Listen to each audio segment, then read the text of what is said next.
Baik, saya ajak kepada Bapak Ibu kita bukakan firman Tuhan. Di dalam Yesaya 43 ayatnya yang ke-18. Setiap tutup tahun Tuhan pakaikan saya untuk berbicara ini kepada jemaat Tuhan. Ya, sekali lagi sebenarnya saya tidak menyampaikan firman Tuhan. Saya bilang Tuhan saya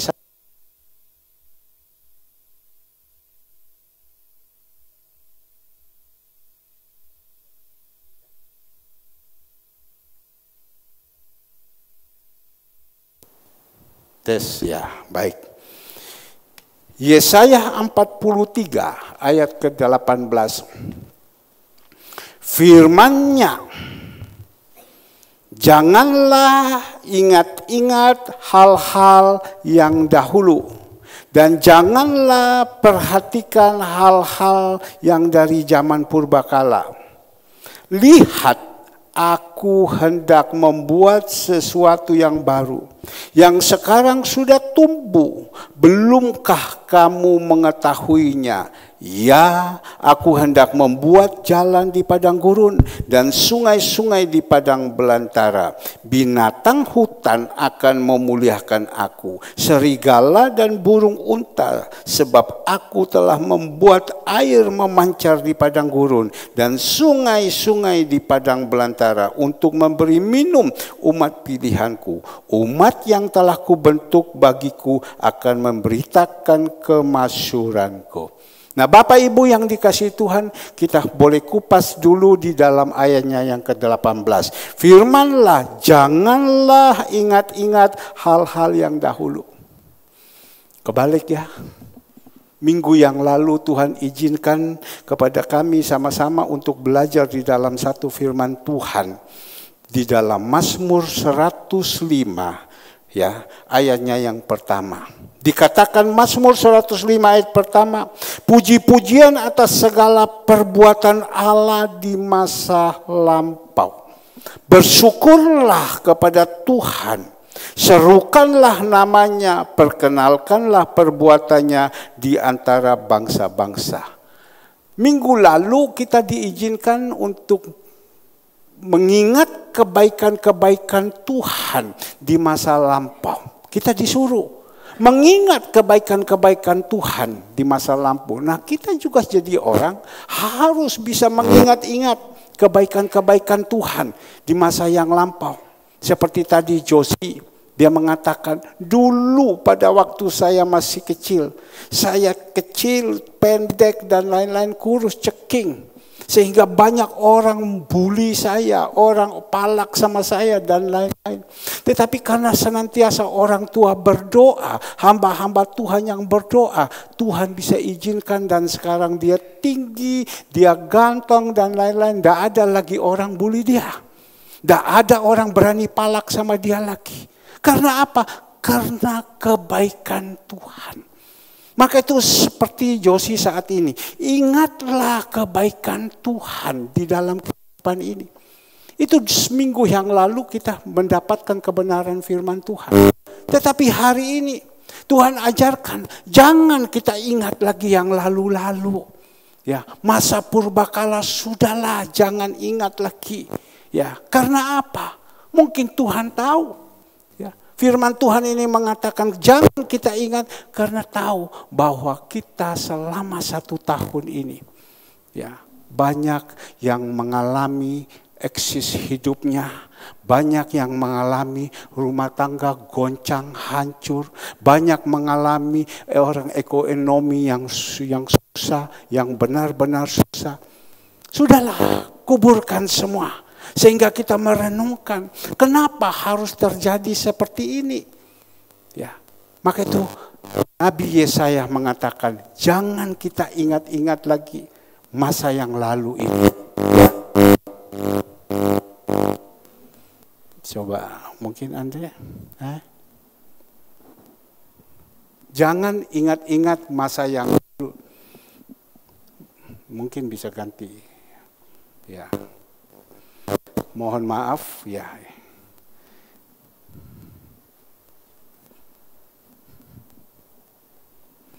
Tes ya. Jangan ingat-ingat masa lalu lagi. Sudah, itu yang Tuhan pesan. Ya, sehingga kita merenungkan, kenapa kok saya di tahun 2024 ini sampai dengan 2024 yang terakhir, kehidupan saya ini kok seperti ini. Ada juga yang mengalami kok dalam kehidupan saya 2024 mulai dari awal sampai akhir kehidupan saya ini bagus. Kenapa? Ada yang tidak bagus, ada yang bagus. Kenapa? Kenapa kok hidup saya ini kok seperti macam begini? Kenapa? Nah, saat ini sekarang kita diizinkan untuk memeriksa diri. Tidak boleh putus asa. Kuburkan semua. Yang lama sudah berlalu, yang baru itu sudah ada. 2 Korintus 5 ayat 17 Rasul Paulus berkata kepada jemaat di Korintus. Kenapa? Kok rumah tangga saya ini kok berantakan begini? Kenapa kok anak-anak saya kok berantakan begini? Kenapa ekonomi saya kok berantakan seperti ini? Tuhan bilang sudah, jangan ingat lagi. Cuma yang perlu kita ingatkan ya satu, ya kita periksa diri. Kenapa? Tadi pagi kita belajar. Coba kita melihat di dalam Mazmur 105 ayatnya yang ke-16. Kita belajar Mazmur 105 ayatnya yang ke-16. Tolong dikeluarkan. Ya. Ketika ia mendatangkan kelaparan ke atas negeri itu dan menghancurkan seluruh persediaan makanan. Ya. Diutusnyalah seorang yang mendahului mereka, Yusuf, yang dijual menjadi budak. Ya. Dikatakan tadi di dalam ayat 16, ketika Tuhan izinkan ya kelaparan, diizinkan dihancurkan. Diizinkan dihancurkan semuanya. Kenapa? Bangsa Israel pada waktu itu dipimpin oleh Firaun. Mungkin mereka jalan di dalam jalan yang salah. Sehingga Tuhan izinkan semua ini ya dihancurkan, mendatangkan kelaparan. Kita ingat 7 tahun ada kelaparan, 7 tahun ada kelimpahan. Kenapa ada kelaparan ini ke atas ini, negeri ini, dan menghancurkan seluruh persediaan makanan? Karena bangsa Israel ini mereka waktu itu dipimpin oleh Firaun, ya. Mungkin ada jalan salah, ada dosa yang ada di dalam ini. Tapi kita belajar Bapak Ibu, kita perlu periksa kalau kita mengalami seperti masalah-masalah itu, kenapa harus terjadi ini? Saya tadi berbicara, orang itu datang kepada saya. Saya bilang kamu harus periksa diri. Kamu sudah dinasihati, kamu sudah ditegur, kamu sudah diomongin, tetapi keras kepala. Tidak mau, sehingga engkau harus mengalami kesulitan-kesulitan yang sedemikian rupa. Sekarang kalau kau mengalami kesulitan, yang susah siapa? Istrimu. Yang susah siapa? Anak-anakmu. Mengalami kesulitan. Tetapi kalau engkau mengalami hidup ini yang baik, segala semua, yang untung itu siapa? Yang untung istrimu, yang untung anak-anakmu. Maka itu Bapak Ibu yang dikasihi Tuhan. Kadang manusia untuk dinasihati, ditegur itu susah untuk dibicarakan. Nah malam hari ini Tuhan minta kepada kita. Sudah jangan kita ingat-ingat lagi masa lalu kita. Ya. Kemarin mungkin ketemu masalah, minggu lalu ketemu masalah, semua ketemu masalah. Sudah, tidak usah lagi. Saat ini kita tutup. Dan kita periksa diri. Ya, tadi saya tanya kepada Ibu Retno, Bu, kenapa? Ibu Ciplu, kenapa? Katanya jatuh ya. Iya jatuh, dia bilang. Dia sedang koset-koset di kamar mandi, tiba-tiba dia jatuh. Waktu dia jatuh, diambil sama anaknya, diangkat, dibawa ke UGD. Ya, tapi syukur kepada Tuhan. Sekarang tidak ada apa-apa, karena ada pertolongan Tuhan. Orang tua ini sekarang kita perlu hati-hati. Jangan sampai kita jalan sembarang jatuh. Kalau kita sudah jatuh itu repot. Dia katakan Karena gulanya 335. Maka itu saya kontak Ibu Gembala sebentar, panggil Ibu Andreas mau dites dulu. Ibu Red mau dites gulanya. Oh jangan, dia bilang, Pak, takut. Ya. Maka itu Bapak Ibu yang dikasihi Tuhan. Kenapa sampai seperti ini? Kita harus periksa diri. Ya. Periksa diri. Kalau kita sudah periksa diri seperti besok kita akan makan dan minum tubuh dan darah Yesus. Kita periksa diri. Kenapa Tuhan? Saya salah apa Tuhan? Bukankah Engkau menjanjikan kepada kami, damai sejahtera Ku berikan kepadamu. Dunia tidak pernah bisa memberikan seperti itu, tapi Tuhan akan memberikan damai sejahtera. Dan Tuhan mengatakan, aku tidak punya rencana kecelakaan di dalam kehidupan kita. Tetapi rencana Tuhan, damai sejahtera, penuh pengharapan bersama Dia. Kenapa kita harus mengalami seperti ini? Tadi saya mendengar kesaksian dari saudara Alex. Selama ini semua di dalam sakit, dokter suruh operasi. Ya, kalau operasi Bapak Ibu dia sembuh tidak apa-apa. Tapi kalau operasi, kalau pegang uang, kalau tidak pegang uang bagaimana? Seperti tadi saya katakan, besok berangkat ke Kuala Lumpur, pergi ke sana.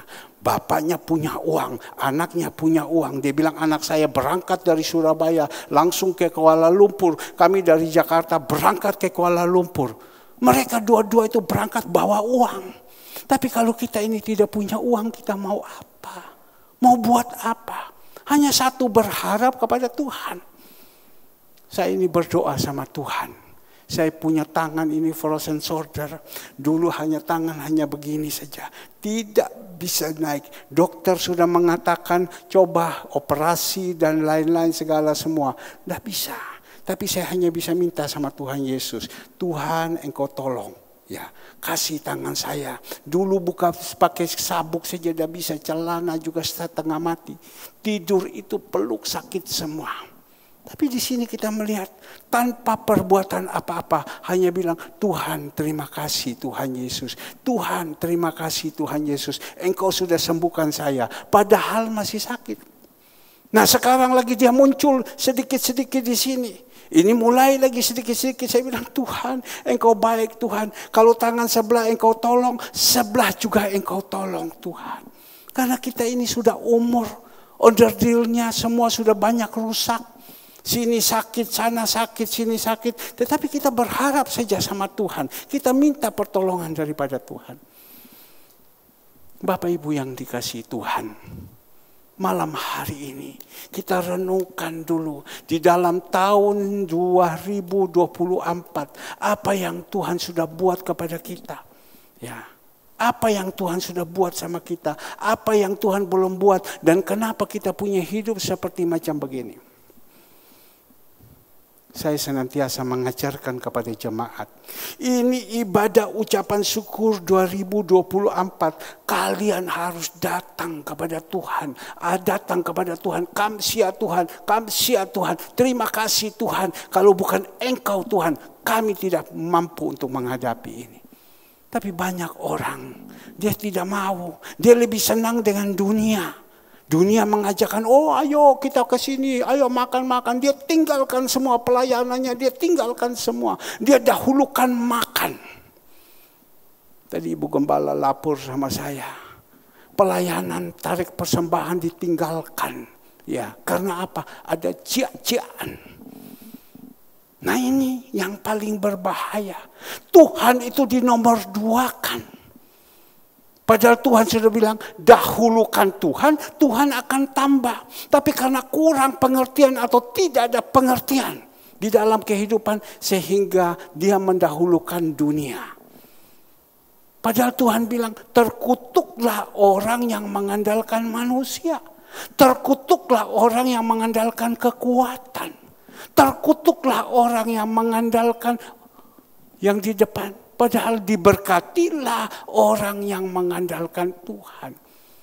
Tapi Bapak Ibu, karena kita kurang mengerti tentang kebenaran firman Tuhan, mereka lupa. Ada orang sakit. Kalau sakit, Dia untuk suruh datang sama Tuhan, dia tidak mau. Saya sakit, saya flu, saya tidak bisa datang. Tapi kalau dipanggil sama perusahaan, engkau harus masuk. Meskipun engkau sakit, dia tinggalkan semua. Meskipun dia sakit, dia paksa. Dia lebih takut perusahaan daripada dia takut kepada Tuhan. Nah, ini kita perlu ingatkan. Dahulukan Tuhan dalam kehidupan kita ini. Besok kita akan masuk pagi, jam 6 pagi. Sudah ada pengumuman sebenarnya minta jam 7, jemaat minta jam 7. Tapi Tuhan bilang tidak. Mau berkorban dah. Pagi-pagi datang sama Tuhan. Makan dan minum tubuh darah Yesus. Mau dah. Ya saya harus nurut. Tuhan bilang apa? Cuma jangan bilang kok gereja kok ada punya satu kepastian dan lain-lain. Tanggal jam 6 pagi besok kita sudah memulai di dalam ibadah ini. Maka itu pagi hari ini, sore hari ini. Apa yang Tuhan pesankan kepada kita. Janganlah ingat hal-hal yang dahulu. Dan janganlah perhatikan hal-hal dari zaman purbakala. Jangan semua Tuhan bilang. Ucap syukur. Ya, tutup sudah sampai di sini. Kita bersyukur sama Tuhan, baik dan tidak baik. Coba kita melihat Rasul Paulus katakan apa kepada jemaat di Tesalonika. Ya, 1 Tesalonika 5 ayatnya yang ke-16. Apa yang dikatakan Rasul Paulus kepada jemaat di Tesalonika? Bersukacitalah senantiasa. Lanjut. Ya, tetaplah berdoa. Lanjut. Ya, mengucap syukurlah dalam segala hal, sebab itulah yang dikehendaki Allah di dalam Kristus Yesus bagi kamu. Tuhan ajarkan kepada kita, ucap syukur. Ya, kita sudah salah, ya sudah kubur. Percaya, ya, dosa kita merah seperti kermisi. Tuhan sanggup membuat putih seperti salju. Cukup sudah. Ya, kita ucap syukur. Baik dan tidak baik. Kita perbarui. Masuk di dalam tahun 2025. Perbarui ini hidup Bapak Ibu. Kalau biasanya datang ibadah terlambat. Biasa santai-santai saja terlambat. Ya, sudah kita mulai di tahun yang 25. Kita disiplinkan waktu. Ya, saya melihat sekarang mohon maaf. Ya, pelayan-pelayan Tuhan. Mereka melayani, datang terlambat. Saya lihat gereja ini sudah lewat 10 menit, lewat 15 menit, baru mulai. Saya percaya pasti Tuhan itu goyang kepala. Kok bisa ya, kok anak-anak saya macam begini? Santai-santai saja. Ya, coba di tahun 2025, ya kita perbarui. Kita seperti yang dulu. Cinta Tuhan, sebelumnya 15 menit, 20 menit, kita sudah duduk di bawah kaki Tuhan. Kita berdoa kepada Tuhan. Ya. Kalau kita tugas-tugas kita datang kepada Tuhan juga mempersembahkan yang benar kepada Tuhan. Duduk di bawah kaki Tuhan dulu baru kita melayani. Saya melihat banyak sekarang, tapi ya mau dia omongi apa? Kita omongkan juga susah. Ya sudah, kita yang sudah mengerti firman Tuhan, yang tahu kita jalankan. Maka itu paling penting sekali, kita harus mengerti firman Tuhan. Kalau kita tidak mengerti firman Tuhan, kita jalan ya tidak benar-benar. Kalau kita mengerti firman Tuhan, kita takut. Tadi kita mendengar kesaksian dari saudara Alex. Ya, iblis itu mengaum-ngaum, mencari orang yang siap ditelan. Diizinkan. Orang kemarin menyaksikan bahwa rumah tangganya mau pecah. Tetapi dia usahakan mendamaikan. Iblis bilang kurang ajar kamu. Kenapa ini orang ini saya sudah mau menghancurkan dia. Kenapa engkau damaikan lagi. Iblis masuk di dalam rumah tangganya. Kadang istri sudah mulai ngamuk dan lain-lain. Kalau kita tidak ada penguasaan diri kita hancur. Tetapi tahu jangan. Sebentar saya harus melayani. Jangan.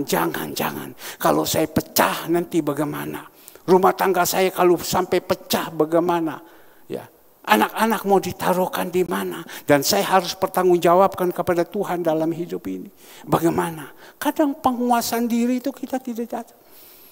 Saya bukan bilang tidak ada pergumulan. Saya ada pergumulan. Tapi saya bersyukur Ibu Gembala ini. Ya, dia juga kadang naik juga. Tapi kalau dia sudah naik, saya bilang, shoot, diam sudah. Cukup ya, diam. Diam sudah. Tidak ramai lagi. Ya, tidak ramai lagi. Dan saya mendengar satu kesaksian dari seorang hamba Tuhan. Dia bilang, kalau kamu zaman sekarang, kamu bisa mendapatkan istri yang senantiasa memperhatikan suaminya. Masak, kasih suami makan, dan pada yang paling penting, waktu suamimu makan, dia ada di samping. Itu kau cari istri zaman sekarang macam begitu, udah ada. Duduk di situ. Tapi di situ saya melihat ada Ibu Gembala seperti ini. Maka itu saya bilang dia senantiasa menjadi contoh, menjadi terang. Bagaimana Bapak Ibu yang ada di sini? Ibu-ibu apakah waktu suami mau makan, boculno saja mau makan apa, duduk di warung, masa bodoh dan lain-lain. Apakah ada seperti itu? Tahun 2025 rubah. Ya, kita minta. Saya melihat kadang seperti kayak begini ya. Ya, orang-orang istri-istri sama suaminya, dia sudah tidak mau urus, suaminya mau makan mau tidak dilepaskan saja. Seperti tadi saudara Arek bilang, istri lari ke sini, suami lari ke sana, dah tahu kemana-mana. Ya, apa yang kita mau harapkan? Maka itu di dalam beribadah ada seorang pemimpin yang senantiasa menasihati kita, menegur kita. Mari Bapak Ibu, jangan kita lihat lagi yang lain-lain. Kuburkan semua sudah. Besok kita mulai datang, pagi-pagi kita datang, kita serahkan ini hidup. Mari kita panggil pagi-pagi bangun, kalau bisa jam 4 sudah bangun, kita kumpul dengan istri, anak-anak, kita berdoa sama-sama dulu dengan Tuhan. Habis itu kita siapkan, kita datang sama Tuhan. Tuhan, ibadah cuma 1 kali aja. Jangan bilang, oh masih ada sore hari. Tidak, ibadah hanya 1 hari, saat pagi saja. Jam 6, sesudah itu makan perjamuan kudus, kita pulang. Bapak Ibu mau kemana terserah. Saya juga rencana sebenarnya tanggal 6 saya mau pergi. Saya pikir ya sudah capek ya, mau pergi ya sudah. Tapi Ibu Gembala ada keluarkan satu kata.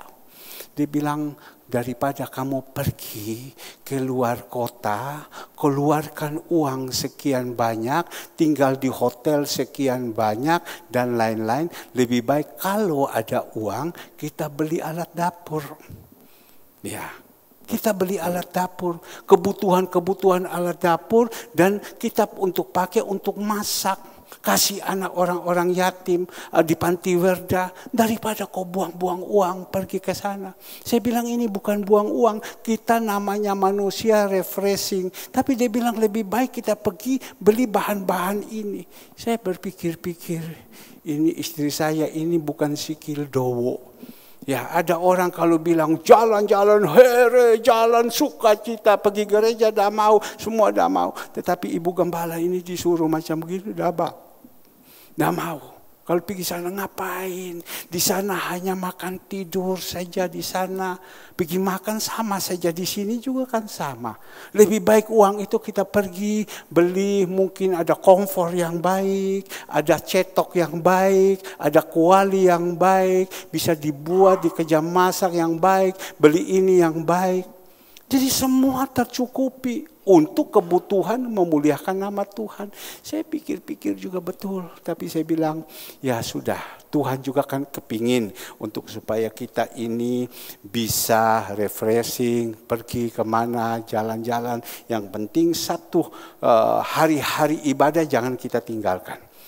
Tadi teman saya tanya begini sama saya.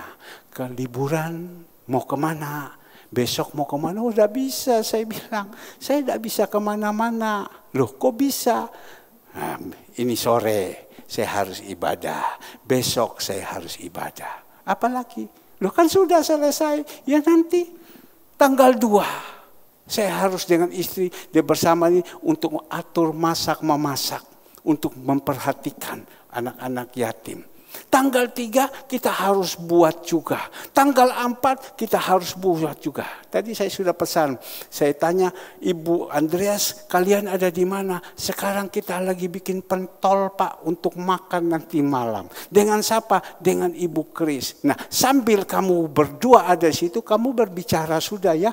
Nanti tanggal 24 ini ikan-ikan yang ada mau diapakan. Bahan-bahan apa yang dibutuhkan, apa yang mau dibeli, kamu berbicara sudah. Saya masih tetap berpikir tentang itu.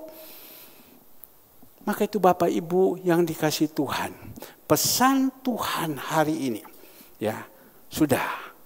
Kita boleh membayangkan kehidupan kita, merenungkan mulai dari bulan 1 sampai dengan bulan 12 jam saat ini. Apa yang Tuhan sudah buat kepada kita? Apa yang Tuhan belum buat kepada kita? Mungkin kita di dalam kehidupan ini hidup dengan susah payah. Kenapa kok hidup saya ini dengan susah payah? Kita tentu tidak mau seperti itu. Kita periksa diri. Ya, sudah periksa diri, kita datang sama Tuhan. Kita dengan satu kerendahan hati, ampun saya Tuhan, saya ini berdosa. Saya lakukan semua yang salah sehingga saya seperti begini. Ya, besok kita datang, ucap syukur kepada Tuhan. Tuhan, datang pengakuan kepada Tuhan. Tuhan, saya mau bertobat. Saya mau bertobat.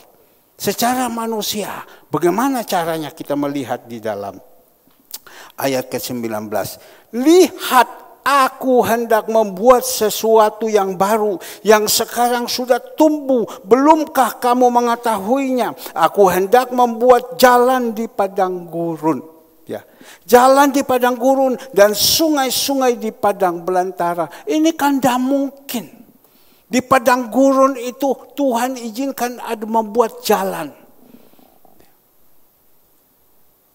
Di padang belantara, di situ Tuhan mau buatkan sungai. Kan tidak mungkin. Tapi kalau Tuhan mau, itu bagi Tuhan tidak ada yang mustahil. Dalam 1 tahun ini, saya melihat mujizat demi mujizat. Saya tidak pernah berpikir, loh Tuhan kok bisa jadi begini ya? Tuhan kok bisa jadi begini? Saya tidak pernah berpikir. Ya, saya tadi pagi, Bapak Ibu yang dikasihi Tuhan, saya tadi pagi itu, saya membutuhkan dana kurang lebih 13 juta. Ya, benar, 13 juta saya membutuhkan dana. Pagi-pagi, waduh ini di mana saya harus cari uang 13 juta. Benar Bapak Ibu, 13 juta saya harus butuh. Itu bukan hari ini saja. 1 minggu itu berapa kali saya harus bayarkan semua ini. Tapi pagi-pagi saya melihat kok tidak ada, dari mana. Tetapi sebentar saja. Ya, saya bilang Tuhan ini kebutuhan. Tuhan bisa kirim dari mana-mana datang. Untuk datang memberkati. Semua terselesaikan. Dan tadi saudara Alek bilang tidak pernah 1 kali pun terlambat. Semua apa yang menjadi kebutuhan dicukupkan. Nah ini yang saya kepingin. Memberitahukan kepada Bapak Ibu. Kalau Bapak Ibu bisa mendapatkan di dalam dunia seperti ini. Kan enak. Tadi siang saya ngomong dengan seseorang itu yang susah. Saya bilang bagaimana kamu? Kemarin katanya engkau butuh uang 6 juta. Apakah sampai sekarang ini sudah tercukup apa tidak? Dia bilang baru dapat 1 juta. Masih kurang 5 juta. Kepala mau pecah. Mulai dari kemarin sampai sekarang membutuhkan uang 6 juta hanya dapat 1 juta. Masih kurang 5 juta. Kepala mau pecah. Tapi kalau kita ada di dalam kebenaran, sebentar ada jalan keluar ini. Ada jalan keluar ini. Ini loh yang saya kepingin. Saya mau bagikan kepada Bapak Ibu. Ini bukan pengajaran kemakmuran. Tapi kalau kita hidup dalam kebenaran, kita tidak perlu susah. Apa yang kita mau susah? Tuhan itu yang mempunyai langit dan bumi serta seisinya. Kemana dia mau alirkan? Sama itu juga kita. Kita dipenuhi semua dengan berkat. Kemana kita mau alirkan? Tuhan taruh di dalam hati saya. Coba kamu lihat. Aku yang mempunyai seluruhnya di muka bumi, langit dan bumi serta seisinya aku punya. Kemana aku mau alirkan? Tentu kepada orang yang berkenan, orang yang disayangi, dia tinggal alirkan saja. Kecil itu, di langit dan bumi serta seisinya dia punya. Dia mau tinggal dia kirim. Ya.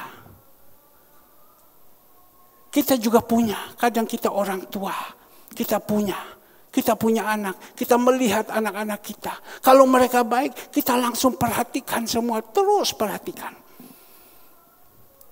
Kemarin ada latihan anak sekolah minggu. Ibu Andreas omong sama saya, "Pak, ini bagaimana Pak? Dana tidak cukup Pak. Untuk kita berikan sebentar ada perjamuan kasih. Yang satu berbicara ini, yang satu berbicara ini. Jadi bagaimana? Tidak tahu Pak, bagaimana caranya." Sudah, saya bilang, duduk di sini. Saya duduk, Tuhan taruh hikmat sama saya. Engkau berbicara kepada ini, bilang saya ada di sini. Dia langsung angkat telepon. Ini ada Bapak Gembala, ada di sini. Suruh hubungi sama kamu. Oke, blak, semua selesai. Tadi pagi waktu doa pagi, saya duduk di sini, saya melihat melalui Zoom, saya melihat ada beberapa anak-anak, dari situ juga Tuhan taruh di dalam hati saya, kasih tahu mereka, suruh ikut ambil bagian, kasih tahu mereka, suruh ikut ambil bagian. Siang saya tanya kepada Ibu Andreas, Bu Andreas bagaimana? Pak, lebih dari cukup. Semua sudah terpenuhi. Berikan kemuliaan untuk Tuhan Yesus. Berarti Tuhan itu senang untuk kita adakan selesai ini perjamuan kasih. Mari selesai ini semua ke belakang. Ya, sesama seiman, satu sama lain saling memberkati. Mari, saya berpikir berarti Tuhan senang ini. Kita bikin perjamuan kasih, tutup tahun, mendengar firman Tuhan dengan ada ucapan syukur. Marilah kita nikmati, sebab ini berkat daripada Tuhan. Kenapa saya bisa bilang Tuhan senang? Saya duduk pagi-pagi, Tuhan bilang, engkau berbicara itu ada 2 orang jemaat yang ada di luar kota sana. Suruh ikut ambil bagian. Ya, kebanyakan dia bilang, Pak, dah enak Pak, soalnya orangnya ada di luar kota. Jadi bagaimana dia tidak ikut makan? Tidak apa-apa, Tuhan suruh ikut ambil bagian. Ya, suruh ikut ambil bagian. Sebenarnya juga saya mau suruh Ibu Gohong. Ibu Gohong ikut ambil bagian. Ya, Tuhan kasih ingat. Ya, Bu Gohong ya? Iya, tahun lalu waktu kita bikin perjamuan kasih, Ibu Gohong dengan tangan ringan dia cabut, berapa kurangnya? Saya tambah semua. Nanti sebentar ibunya terima dari Ibu Gohong. Ya, uang itu dapat belikan sayur, belikan apa untuk hari Sabtu. Belikan semua ya. Tuhan Yesus memberkati. Mohon maaf lancang saya dari mimbar. Ya, tapi saya percaya karena Tuhan mau pakai ibu kekasih kita Ibu Gohong. Tuhan Yesus memberkati. Ibu Andreas tertawa.